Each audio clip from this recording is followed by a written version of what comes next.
നിങ്ങളുടെ അടുത്തേക്ക് കസ്റ്റമേഴ്സ് വരുന്നില്ലെങ്കിൽ അവിടെ നിങ്ങളും കസ്റ്റമേഴ്സിനിടയിൽ വലിയൊരു ഗ്യാപ്പുണ്ട്.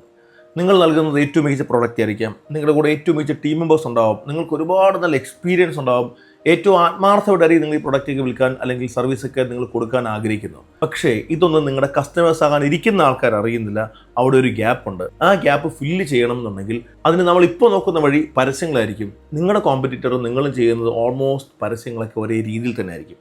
അതിനെ മാറ്റണം എന്നുണ്ടെങ്കിൽ നമ്മൾക്ക് നമ്മുടെ പ്രസ്ഥാനത്തെക്കുറിച്ചുള്ള ആ ബിലീഫ് അതേപോലെ നമ്മുടെ കസ്റ്റമറിൻ്റെ ഉള്ളിലും കിട്ടണം. അതിന് 4 കാര്യങ്ങൾ നടന്നിട്ടുണ്ടാവണം.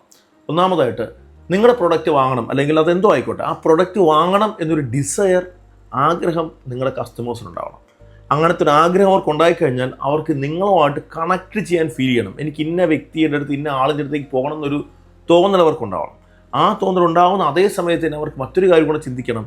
ഇത് എനിക്ക് റിലവൻ്റ് ആണോ, ഈ പ്രൊഡക്റ്റ്, ഈ സ്ഥലം, ഈ ആളിൽ നിന്ന് ഈ പ്രൊഡക്റ്റ് വാങ്ങുന്നത് എനിക്ക് റിലവൻ്റ് ആണോ എന്ന് ചോദ്യം അവർക്കുണ്ടാവണം. അതിനോടൊപ്പം ദേ നീഡ് പ്രൂഫ്. ഇതിനു മുമ്പ് ഈ പ്രൊഡക്റ്റ് വാങ്ങിയിട്ടുള്ള ആൾക്കാർ എന്തൊക്കെയാണ് ചെയ്തിട്ടുള്ളത്, അവർക്ക് എന്തൊക്കെ ബെനിഫിറ്റ്സ് ആണ് കിട്ടിയിട്ടുള്ളത് തുടങ്ങിയുള്ള പ്രൂഫ് അവർക്ക് വേണം. ഈ 4 കാര്യം ഉണ്ടെന്നുണ്ടെങ്കിൽ നിങ്ങൾക്കുള്ള അതേ ബിലീഫ് അതുപോലെ നിങ്ങളുടെ കസ്റ്റമറിലേക്ക് ട്രാൻസ്ഫർ ആവും. അതിന് നമ്പേഴ്സ് പറഞ്ഞിട്ട് കാര്യമില്ല, കാരണം അത് നമ്മൾ മറന്നുപോകും. ഇപ്പോൾ നമ്മൾ ഏറ്റവും നന്നായിട്ട് കഴിച്ച ഭക്ഷണം ഉണ്ടാവും, പക്ഷേ ആ ഭക്ഷണം എത്ര രൂപയ്ക്കാണ് കഴിച്ചതെന്ന് ചോദിച്ചാൽ ഒരുപക്ഷെ നിങ്ങൾക്ക് ഇന്ന് പറയാൻ ബുദ്ധിമുട്ടായിരിക്കും. കാരണം നമ്പേഴ്സ് നമ്മുടെ തലയിൽ നിൽക്കില്ല, പക്ഷേ ഇമോഷൻസ് നിൽക്കും.